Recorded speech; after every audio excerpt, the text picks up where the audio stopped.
Hello, my name is Kamari Bright. I am a video poet, multimedia artist. My name is Juan Alonso Rodriguez. I'm a visual artist. I like to draw, I like to paint, I like to design sculpture. My name is Ahamefle Jeoluo. I'm a multidisciplinary artist. I play the trumpet, I compose, arrange, I write jokes and perform them on stage and write them for TV shows and movies and such.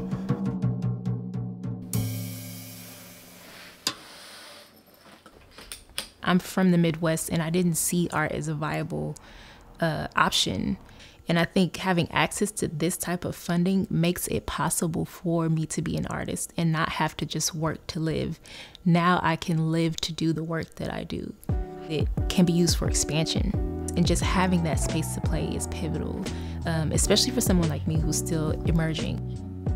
This year, I was awarded the 2022 Fellowship Award for Black Artists. It's the first iteration of this award.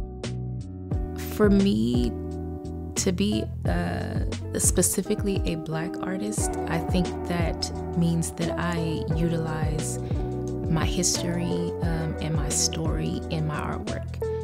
And I create based on my experience and my identity, just like every other artist.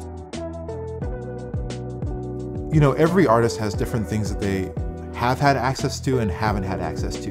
You know, for me, I grew up extremely poor. I didn't have private instruction. I didn't have a lot of these like space, time, and equipment resources. Getting the Artist Trust Arts Innovator Award, which, you know, was an unrestricted award, and that was like the seed money to build this studio in the woods. It allowed me to like catch up. It allowed me to like catch up on all these things that due to the way that I grew up, you know, I didn't have access to. The governmental organizations in our region can't do everything.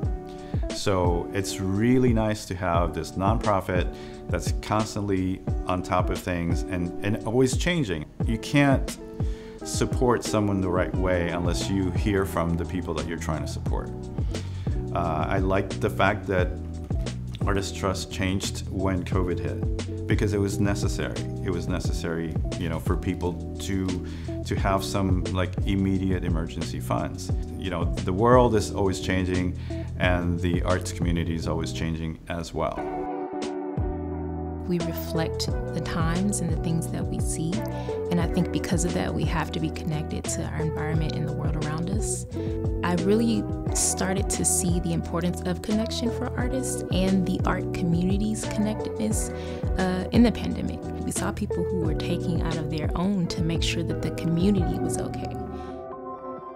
The silver lining of this whole thing is that people are hungry. Coming out of the pandemic, you see these like little, you know, bright lights of things that you're like, how is this happening? How is this existing? And there might be ways in which, you know, all of the horror that we've experienced with this pandemic, there are some things that grow out of it.